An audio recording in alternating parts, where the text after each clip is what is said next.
Hello, money queens and listeners. Welcome to Women Behind the Millions.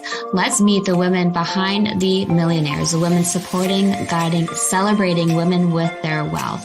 You will hear from women millionaires, how they got there, what they wish they had known, what got them to be a millionaire, the emotional side, the spiritual side, the practical side of wealth. You'll also get to meet the women behind the scenes helping make it happen. Let's dive into Women Behind the Millions. I am Jessica Weaver, your host, best-selling author of 3 books, wealth advisor, and founder of the Women's Wealth Boutique. Let's start meeting the women.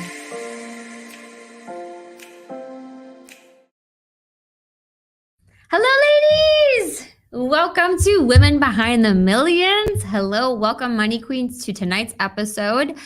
We have with us another one of our amazing, pioneering, divorce-focused, specialized females with us as part of our new season of Women Behind the Millions, season 3, that's all dedicated to the subject of the D word. Yes, divorce. And you're noticing a theme here where it takes a tribe, right? It takes a power team, these women who have your back. They get you. They know what you've been through. They probably have been through it themselves, or they've helped hundreds of women do it as well. And they're all coming together to make divorce a better experience for women like you or your sister, your mom, your daughter, your girlfriends, right? We all know somebody who has gone through divorce or is going through divorce as well. In tonight's episode, the whole theme is being the guide on the side. And to me, God is always one of our guides on the side. And sometimes even when it feels like he's quiet, he's very busy and doing a lot of work. He's opening up new doors. He's shutting doors that we probably shouldn't have opened, but didn't know any better. And as I was thinking about tonight's episode, this verse from the Bible came up. The race is not to the swift, nor the battle to the strong, nor bread to the wise, nor riches to men of understanding, nor favor to men of skill, but time and chance happen to them all. And just thinking of the race is not to the swift, divorce is a process. It might take you years, and I've worked with women where it took them 20 years. They knew they shouldn't be in this marriage, and yet they stayed for 20 years. It could take decades, months as well to come to the realization to say the D word out loud for the first time, to figure out what's your first step. And that's why we partnered Donna Cates, our lead author at Pink Fix Productions, for Divorce Decoded, a manifesto for helping women navigate divorce and beyond. Because a lot of times you feel overwhelmed, you feel stressed, emotions are running rampant. There's so many dynamics changing at home with your kids, with your parents, people's approval, not approving things as well. And one client that I've been working with, and when I started to work with her, the divorce was not a priority. It was maybe in next year, in the coming years. You know, we've kind of gotten into this place where we're both just kind of complacent. We're separated. We're just going to see where it goes. She started to work with a divorce attorney, put that on pause. She really wanted to stay on the money first. So that's why we started to work together. And we had a meeting yesterday, and I said, I'm really glad you didn't move forward with the divorce yet. She's like, why? You know, she's starting to get frustrated. It's taking so long. I said, because we can now look at your life, your assets, your money, and figure out which ones are going to be best for you, given your newly uncovered goals that you want to do with your life. Maybe opening up an Airbnb, a rental property, a boutique hotel. That's a completely different strategy for funding it than just your typical, I'll buy a small house, a townhouse with cash, I'll work. Very different. So how we want the assets are going to be very different. And she goes, I never thought of that. But time and chance happen to us all, right? There's a reason things didn't get moved forward with the divorce, because she was shifting her goals, she was shifting her wants, and now we can much more intentionally set her up for success post-divorce, because she took the time to figure those things out, to heal, So if it's not happening fast enough for you, tonight's your episode. If you feel like you're trying to force things, control things, tonight's your episode as well. And with that, we're going to bring up with us Donna Cates, our lead author of this amazing project, Divorce Decoded. Hey, Donna. Hello there. I'm so happy to be here. When you think of having a guide on your side, what do you think of? What resonates with you?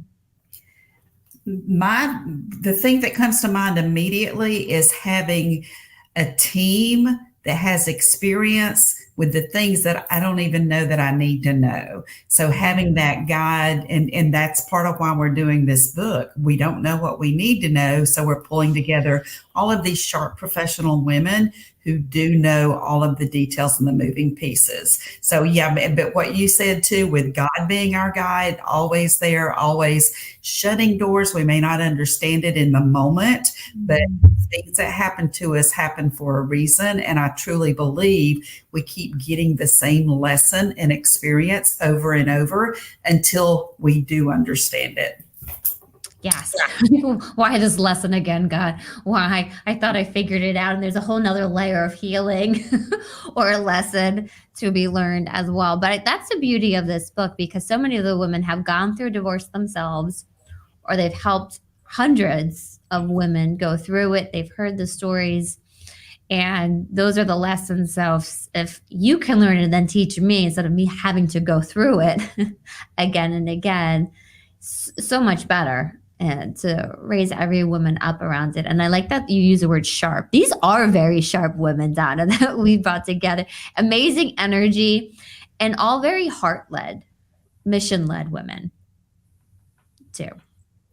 I agree with you 100%. And I think that's one of the things I've been intentional about, is pulling people to me who are heart-centered, because we become what we're surrounded with. So that's been, for me, the fact that these women are coming and leading from the heart is very meaningful to me. And my hope is that the readers of our book will feel that and appreciate that guidance from the heart.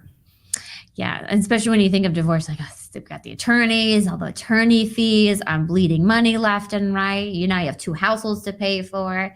And that's not at all, doesn't have to be the case at all when you surround yourself with the right people as well. And with that, Donna, let's welcome to the stage Lisa Lisser, also in New Jersey here.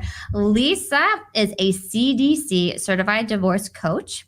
She's a retired lawyer, spiritual counselor, Jewish educator, and divorced mom of 3 now grown children. She became a divorce coach during a difficult divorce process, her own divorce, and she loves to help clients find their voice, build courage, develop the clarity to stand up for themselves during this incredibly emotional process. Her clients say that working with her helps them pick themselves up, dust themselves off, and take meaningful action steps towards their future amazing lives. Lisa, welcome to Women Behind the Millions. Thank you for being with us tonight. Thank you so much for having me. I love being part of this very sharp team. It's incredible. Yes, these sharp ladies. You are one of them. And jumping right into, you went through your own divorce process. And I love these stories of you took the pain and you moved it into purpose. Yeah. As well. Take us through that journey, Lisa. Sure. So I met my husband when I was in college, right? He was my first real boyfriend. We actually hooked up on spring break in Fort Lauderdale. And you don't think you're going to marry that guy, but we stayed together and fell in love. And for me, it was so romantic. He was my first love. And we were kids. And 5 years later, we got married. And I graduated law school. He graduated business school. We raised a family in the city. And then we moved to the suburbs. Yeah, we were in Manhattan. We moved to the suburbs. And things were different. I stopped working. He said he wanted me to stop working, or let's say he agreed that I should stop working because his mom had worked and he was the youngest of 3 boys and she was never at home. So he wanted his kids to grow up with mom at home. And I jumped in. I wasn't a do nothing kind of mom, but nobody is. And I was like very involved with the kids. I was very involved with my community. I was always like activated and being part of a voice for people who were in need. And that was my life. What I didn't realize was that my husband was on a different path. So what I say is we grew up together, but we grew up along different roads. Mm-hmm. And our oldest, our son, was diagnosed with diabetes when he was 6 years old. Oh, and yeah. we processed it differently. Mm-hmm. And in many families, that could be a turning point. And so that was part of it. It wasn't all of it. I mean, my husband is a good dad, and so I won't take that away from him, but we struggled. Mm-hmm. And we saw different marriage counselors. Well, the last one fired us because of whatever reason, the communication was so bad. And finally, after a back and forth, we decided to finally separate. And it was my voice that made that first call. Like, it's time. And I said the D word. And we'd been married 21 and a half years. Long time. Yeah. And it took almost 3 years to go through it. It was very ugly and mean. And I didn't know anything, right? We were the first people we knew to get divorced in our close circle. Subsequently, other people did get divorced. But all I knew was like, I needed to be protected. Mm-hmm. I needed a lawyer. When he suggested mediation, I thought he was manipulating me and I was going to be unprotected. So I had to get a lawyer. And then things didn't move. We both switched lawyers. I got a shark lawyer. He got a shark lawyer, and it went on. And we spent a ton of money. Sure. I got the same alimony that I was first offered at the beginning 3 years before, which was fine with me, but he was fighting to give me less. So for 3 years, and I got the same. Other things were different, but I never felt like my voice was available there. Mm-hmm. And I felt the ultimate deal was forced on me. And I felt like I just needed to get it done. It had been so long, I had to agree just to get it over. So I did. And I struggled. I got through it. I got a master's in Jewish education afterwards. I went back to work. I got a certificate in spiritual counseling, which was really powerful for me. Mm. I was at the time working with people who were in recovery from addiction and seeing how powerful this connection to your soul and your inner worth and be to overcome your own self-doubt and your lack of accountability to yourself, and hearing other people's stories about you. And I thought that could be so powerful for women going through divorce. But I didn't know how to pitch it, right? I didn't know how I could go to lawyers and say, I think this would be so powerful as an adjacent service to divorce.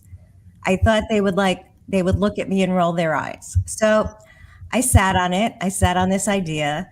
I did nonprofit work. I did education work. And then I heard about this field called divorce coaching. And here I saw a place where I could blend everything I knew, everything I was trained in, and serve the community that I knew needed this desperately. So I dropped everything. I quit my job. I did this certification full time. And I hung out a shingle, and that was about 1.5 years ago. So, Wow, Lisa, taking that bold step of leaving the work to focus on your purpose. Yep. And then to see, I'm guessing you wouldn't do it any differently. No. Doing the work, it just lights you up when you talk about it, and so much love and caring that you put into it as well. 3 years is a very long time. How did it affect your children? That's a good How old question. were they during this time? So two were in high school, one was in middle school.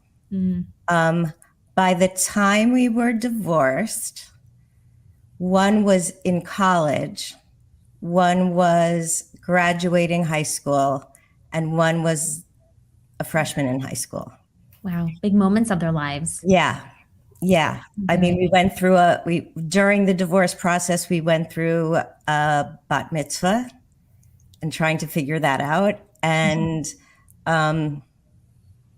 someone knew I had to pay the caterer, but refused to put money into the account. So I bounced the check, and I was like shamed because I had the relationship with the caterer. And so that was a whole thing, but it was all about power, right? It's all about power. And neither of us were on our best behavior. I was very much in the victim mindset. Like, look at what he's doing to me. He's so terrible. And I couldn't own my own power. And so what I try to do now for my clients is let them understand that they don't have to be the victims, that we can rewrite our stories while we're going through it if we pause and start thinking in a little bit of a different mindset. So when you always tell yourself this story, what if you shift? What would happen if you shifted the story? And it's the same facts, but how could you tell it a different way? And I've seen people really go through remarkable transformations in a really short time when we're able to pause and reframe the story. So that's been amazing. Sure, getting people to move out of the victim or the wounded feminine. Yeah. As we know, right? We talk about the spiritual side of it to now the empowered divine feminine who's enlightened. Yes. And honing their power. And right, this was not done to me, but for me to now figure out what's next for me as well. And yeah, the masculine side, the ego, the wounded masculine, the ego driven things, which could be your ex-spouse, or you might find it in your peers as well, trying to validate things, justify your position, versus now the divine masculine, who's the action taker, taking steps. Right. So what's interesting is, like, when I think about it, I'm thinking about one client in particular. When she came to me, her husband had told her that he'd been having an affair for 8 months.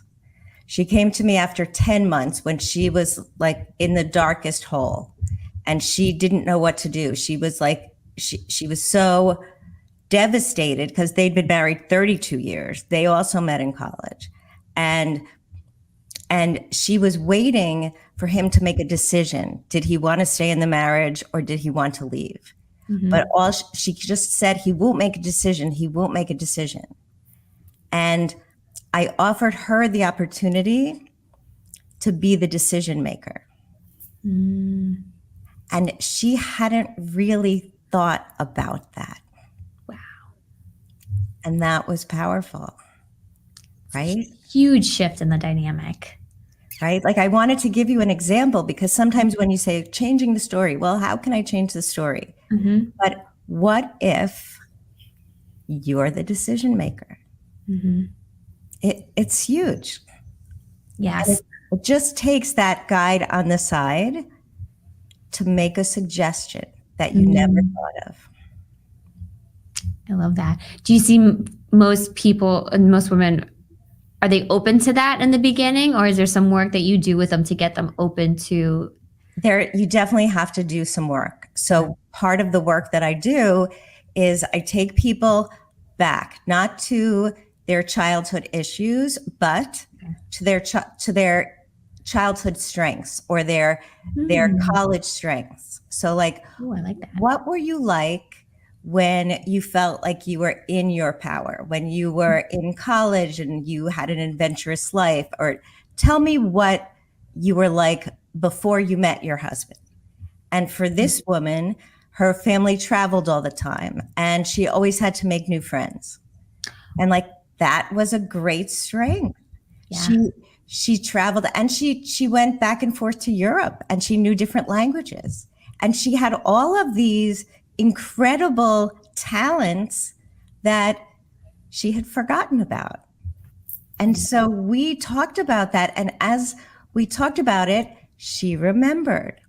Mm-hmm. So it was like we lifted these layers of baggage that had sort of smothered those memories, and we lightened her load. And then she could start thinking, I'm ready to make the decision. Ooh. That's such a great example. Thank you for sharing that story. And that's what I love about the book that you all are putting together and writing, is the storytelling helps us understand these concepts and strategies. I know Donna had some questions for you as well regarding being a coach and a therapist, a spiritual counselor as well. So Donna, I'll hand it off to you. Awesome. So first, before I go down the question avenue, I have to say, just hearing you tell your story was so impactful to me. I can't imagine the impact it's going to have on the readers of the book. Mm-hmm. So in this, like Jess just said, the storytelling, because we don't know, we only know what we see that people are experiencing in the moment. So to learn that you've been through this and that you've come out on the other side, and some key things that you said, the pain to purpose, having intention, uncovering, the strengths that you had before that may be overclouded now because we're all in this emotional place. We've been dumped on, we're victims, we're whatever story it is we're telling ourselves, that we can create the change. So kudos to you for that, because that's what so many of us need. We're emotional human beings and we go down that rabbit hole, and sometimes it's hard to dig ourselves out of it. So thank you for that. But from a professional standpoint, and the role that you're sharing with us here in working as a divorce coach, I would love for you to distinguish for us the difference between the work as a divorce coach and a traditional therapist, because I understand they're two totally separate things. So just give us a high-level overview of that. Sure. A lot of people ask me that question because it seems mushy, because we both deal with emotions, but it's very different. So a therapist deals with your underlying issues, unraveling the whys. Why do I always do this behavior? Why do I always seek out these kinds of men? Why are my relationships in a soup of X, Y, or Z? Why am I always in the victim mindset? That's what you work on with your therapist. Your divorce coach sees you where you are and says, okay, welcome to this space where we're going to help you find the solutions to your problems now. Mm-hmm. So I want you to move from here to your future. And I know that there are issues, and I honor your issues, but we're going to take those issues and launch you from here to there. So sometimes I use a metaphor. So imagine that you are walking and you have a suitcase. So a therapist will open the suitcase and will unfold everything and then refold it, maybe rearrange it a little bit, and then put it back, close the suitcase, maybe open it again. But they're involved with what's inside the suitcase. What a coach will do is you'll walk into her office with a suitcase, and the coach will say, I see you're going on a journey. How can I help you get there? Ooh. Great analogy. It's very helpful, Lisa. Thank you for that. Very, very good. Tactically though, if I can just say tactically, a coach also knows the ins and outs of the divorce world. So I can tell you practically, what do you need when you start the process? Do you need to hire a lawyer first, or are there other ways to start? Like, I always try to hear the story to find out what are the details, what are the emotions going in, but what practically, like, what's the financial situation? What's the kid situation? What's the living situation? Should you go in to hire a lawyer first, or maybe you can do mediation? And I'm trained in pre-mediation coaching, so I can coach someone through what it means to do mediation. So you're not at a loss and you are empowered in the process. And I can help people get those professionals, not just a list of mediators that I work with and a list of attorneys who I believe are fair and competent and more than competent. Also financial professionals who who can work with the different kinds of personalities and hold hands when they need to and lay out vision statements if that's what my client is really looking for. So I can do the tactical things that a therapist is just not there for. And so I work with therapists as well who see that their clients are struggling on how do I start. That's where I fit in the space between the therapist and the lawyer.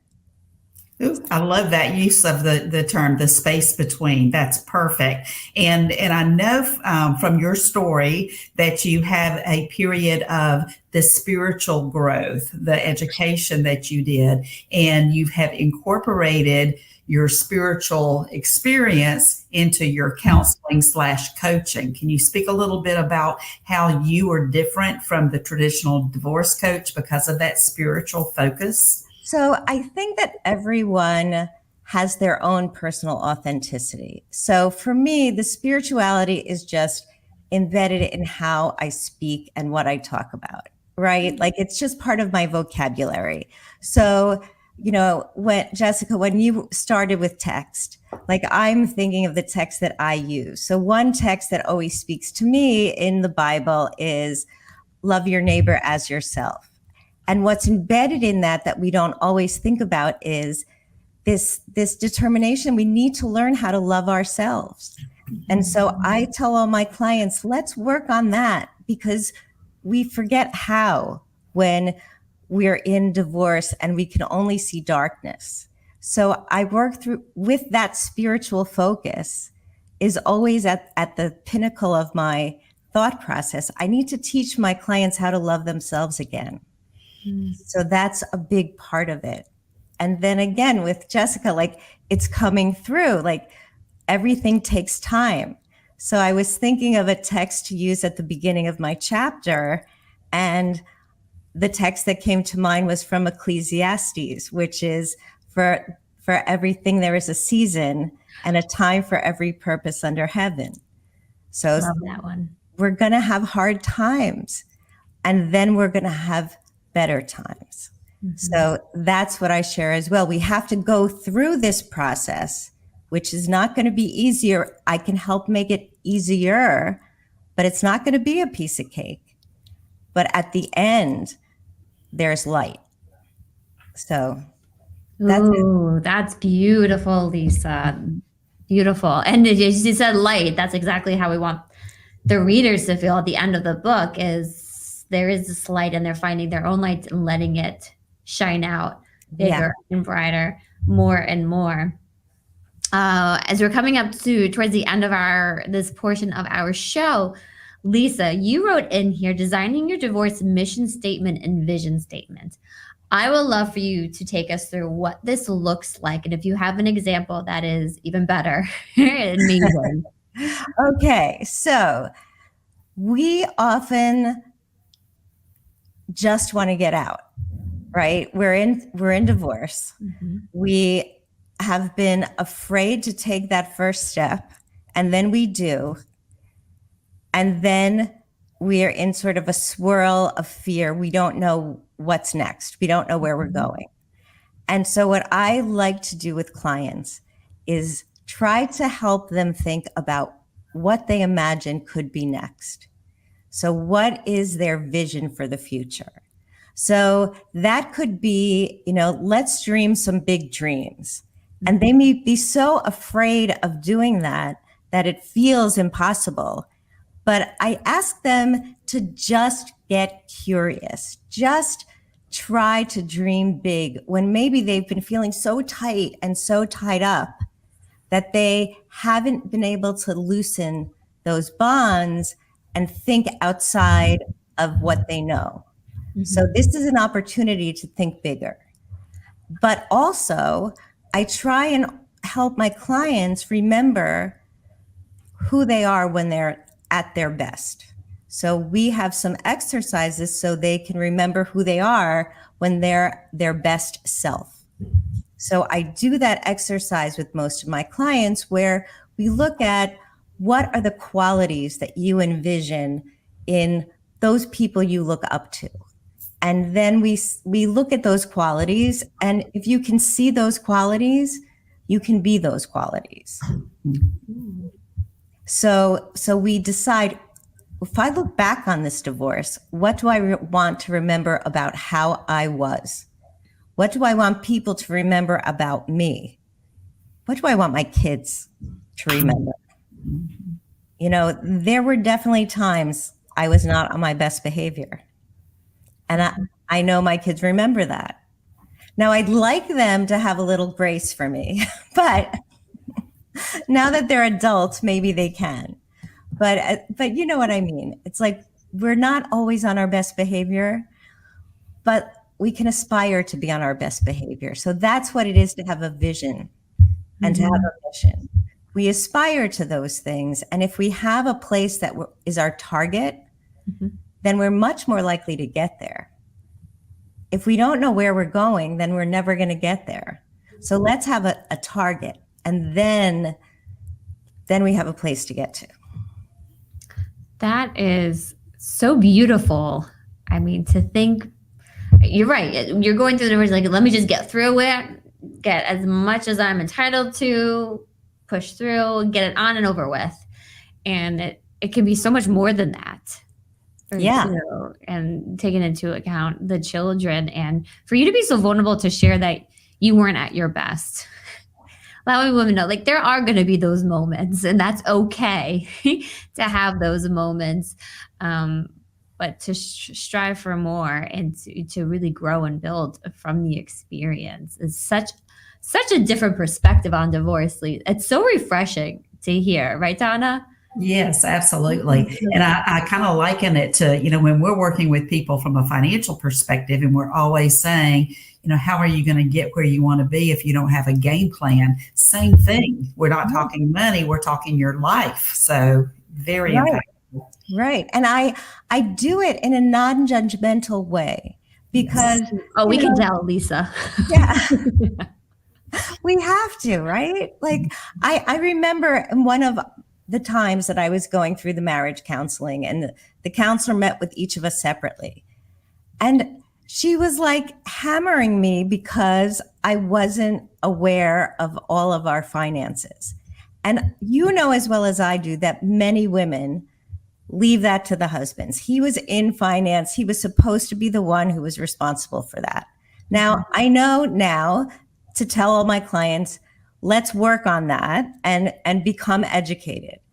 But back then, when I was struggling with other things as well as the finances, I didn't need someone hammering on my head to say, what was wrong with you? Why didn't you do that? No. But that's what was happening in that space. So I've heard that before, Lisa. A woman came to me and I think the attorney told her she has the education of like a kindergartner when it came to money. And like, you already feel bad enough. Yeah. Your insecurities. You don't need that. You don't need everything's getting triggered. You don't need any more people condemning you, putting you down. So, what I share is you're not alone in letting yourself take roles in a marriage. It's very common.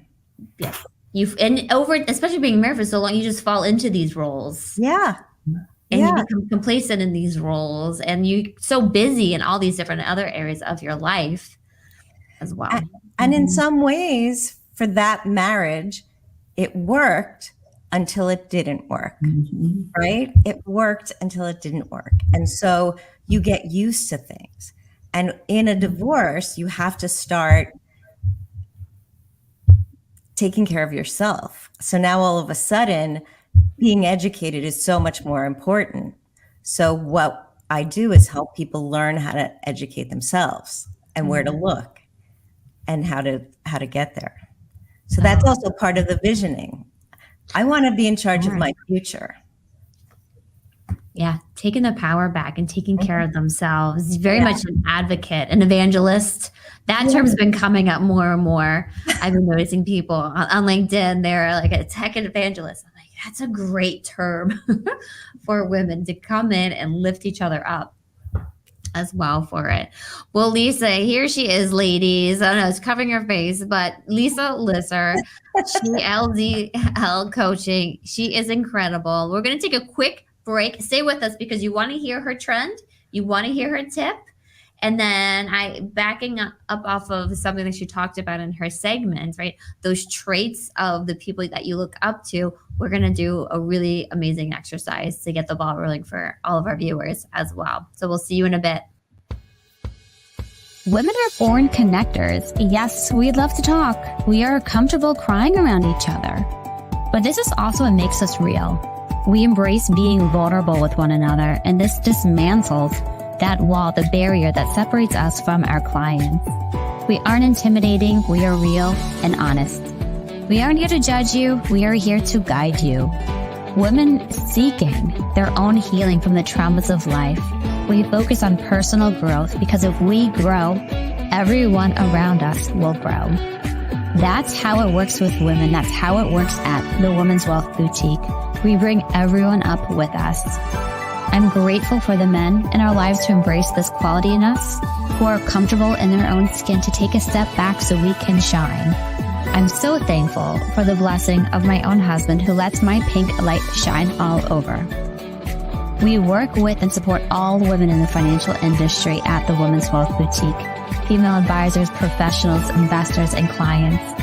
Our mission is to guide women to invest their money where their heart is, whether that is in themselves, specialty investments, real estate, their own business, to help women spend where it feels good to them, not to anyone else, and to be who they are meant to be at the Women's Wealth Boutique.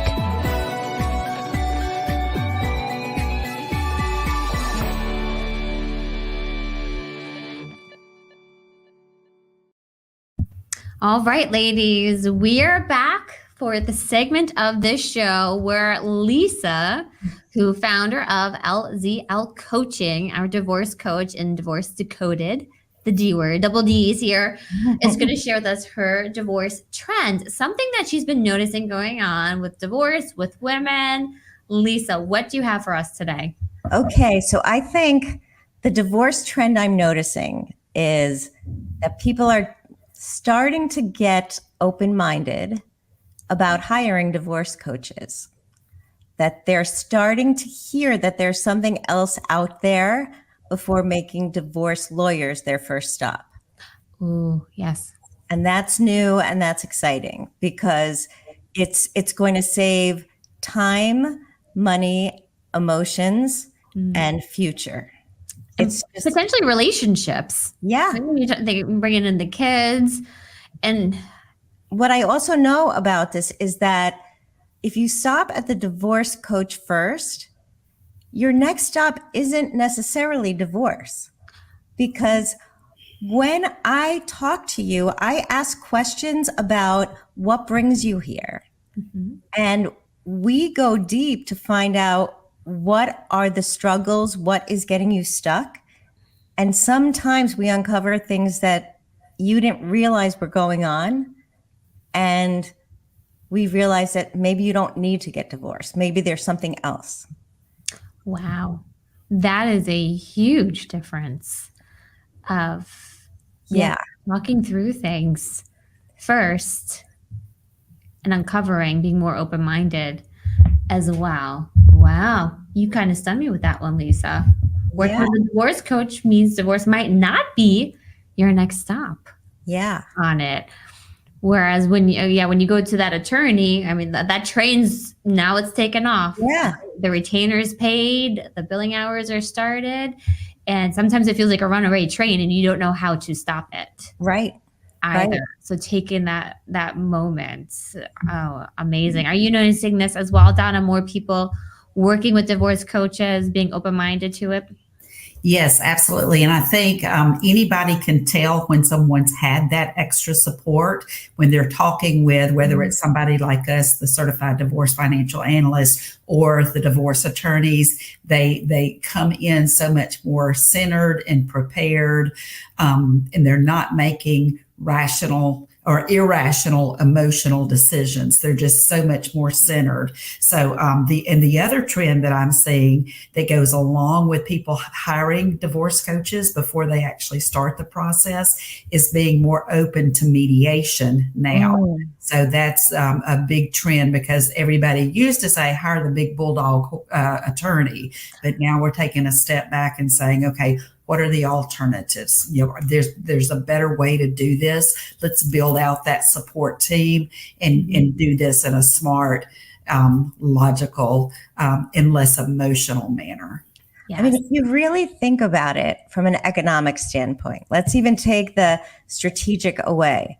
So if you hire mediation and a divorce coach and a CDFA, you're probably paying less per hour than for an attorney and an associate and a paralegal, which you don't necessarily realize that's who you're hiring when you hire one attorney, but you're actually hiring 3 professionals at least.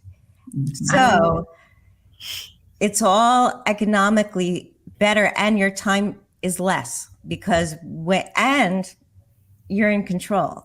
When you're in a mediation, you are the one who's driving the process. So there's so much to alternate dispute resolution that is powerful, and people are just catching it. And you start with the coach, you go to divorce, to ADR, and you can be done in a very short while. While if you start with lawyers, you could take 3 years, you could take 5 years. You could get divorced in 8 months and then have 4 years of post-divorce motion practice that costs you $500,000. Sure. So the percentages show that people who mediate their divorce are less likely to break those agreements. Big difference. And I love that I was just going to ask that, one of the biggest things people think is having all these professionals is going to cost more money. Well, we just debunked that myth. That's gossip as well. Something else that I love, just getting to know you, Lisa, you creating this space for women, because once they're starting to think about divorce, how many opinions from everybody around them do they get inundated with? People who are not approving of the divorce from their parents or their siblings, or why can't you just be happy, work through it, to their girlfriends, you got to fight for everything. How important is it for them to have this space with somebody like you, a divorce coach, for them to figure it out on their own? It's huge. It's really huge, because the coaching space is the only space where I listen to them and I have no stake in the outcome. And so what that means is I don't have a relationship with their soon-to-be ex.